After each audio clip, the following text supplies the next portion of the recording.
Assalamualaikum warahmatullahi wabarakatuh. Di video kali ini saya, Sela Nursa Fitri, dan kedua rekan saya, Ira Dwi Astuti dan Sela Wega, akan mempresentasikan hasil diskusi kami mengenai manfaat komunikasi. Tugas ini untuk memenuhi aktivitas kelompok mata kuliah Komunikasi Konseling Digital, dosen pengampu Ibu Fenty SAG MPD. Dari berbagai sumber dan jurnal manfaat komunikasi adalah sebagai berikut. Yang pertama, manfaat media komunikasi dalam pendidikan dan pembelajaran. Yang kedua, manfaat mempelajari fungsi komunikasi sosial. Dan yang ketiga, manfaat komunikasi menurut Alo Liliweri. Dan yang keempat, manfaat perangkat komunikasi digital untuk kehidupan manusia. Selanjutnya, pemanfaatan media sosial untuk efektivitas komunikasi. Kemudian, manfaat komunikasi efektif dalam interprofessional collaboration untuk meningkatkan keselamatan pasien. Dan yang terakhir, manfaat komunikasi virtual. Manfaat media komunikasi dalam pendidikan dan pembelajaran memberikan pengetahuan tentang tujuan belajar pada permulaan pembelajaran.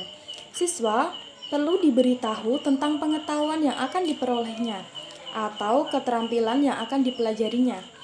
Memotivasi siswa, salah satu peran yang umum dari media komunikasi adalah motivasi siswa. Tanpa motivasi, sangat mungkin pembelajaran tidak menghasilkan belajar. Usaha untuk memotivasi siswa seringkali dilakukan dengan menggambarkan sejelas mungkin keadaan di masa depan. Komunikasi ini memiliki manfaat yang sangat besar dalam dunia pendidikan dan pengajaran. Media komunikasi telah turut mempermudah jalannya proses kegiatan belajar mengajar atau KBM, sehingga manfaat tersebut dapat dinikmati oleh seluruh komponen pendidikan baik guru maupun siswa. Baik, selanjutnya, manfaat mempelajari fungsi komunikasi sosial. Mempelajari fungsi komunikasi sosial dapat memberikan beberapa manfaat. Di antaranya adalah kita dapat mengetahui dan memahami berbagai fungsi komunikasi sosial yang diungkapkan oleh para ahli yang disertai dengan beberapa contoh yang relevan. Manfaat komunikasi menurut Alo Liliweri itu terbagi menjadi dua. Yang pertama, sumber atau pengirim penyebarluasan informasi agar dapat diketahui. Fungsi utama dan pertama dari informasi adalah menyampaikan pesan atau menyebarluaskan informasi kepada orang lain. Artinya, diharapkan dari penyebarluasan informasi itu, para penerima informasi akan mengetahui sesuatu yang dia ingin ketahui. Yang kedua, sumber menyebarluaskan informasi dalam rangka pendidik menerima. Fungsi utama dan pertama dari informasi adalah menyampaikan pesan atau menyebarluaskan informasi yang bersifat mendidik kepada orang lain.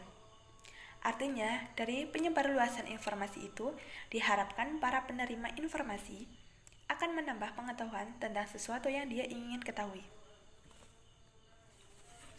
Manfaat perangkat komunikasi digital untuk kehidupan manusia.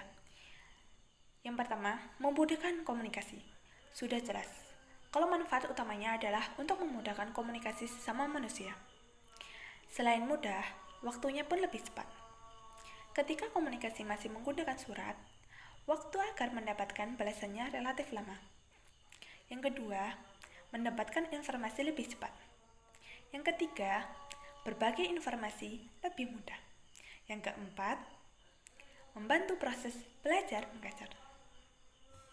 Assalamualaikum warahmatullahi wabarakatuh. Nama saya Sela Wega Desiana. Saya akan menjelaskan tentang manfaat komunikasi efektif dalam interprofessional collaboration untuk meningkatkan keselamatan pasien. Komunikasi efektif sangat berpengaruh terhadap jalannya interprofessional collaboration. Komunikasi efektif SBAR menjadikan penginformasian data atau hasil dilakukan secara akurat dan efisien agar tidak adanya kesalahan penerimaan komunikasi. Penginformasian yang jelas akan memudahkan tenaga medis lainnya untuk memahami hasil perkembangan dan dapat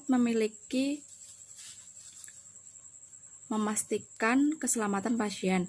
Komunikasi efektif SBAR memiliki peran penting dalam pemberian informasi yang efektif kepada pasien, memberikan informasi secara terorganisirnya menggunakan kata-kata yang mudah agar dapat dipahami rekan medis lainnya serta pasien dapat lebih mudah untuk menerima informasi yang diberikan oleh perawat.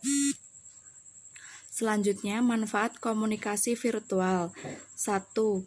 Cepat dan komunikasi atau pertukaran informasi dapat dilakukan dengan cepat meskipun jarak jauh dan tidak perlu menunggu waktu lama.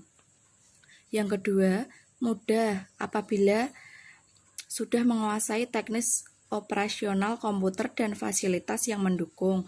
Proses komunikasi dapat dilakukan dengan secara mudah.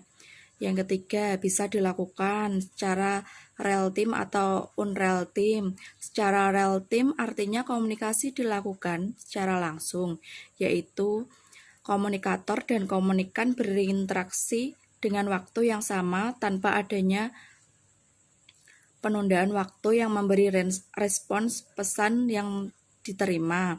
Sedangkan unreal time yaitu kebalikan dari real time. Adanya penundaan waktu untuk memberi respon pesan yang diterima. Yang keempat yaitu bisa individual atau grup sesuai keperluan.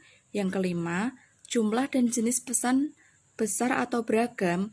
Bentuk pesan dalam komunikasi virtual diantaranya yaitu ada teks, suara, dan gambar atau gabungan di antara ketiganya. Terima kasih.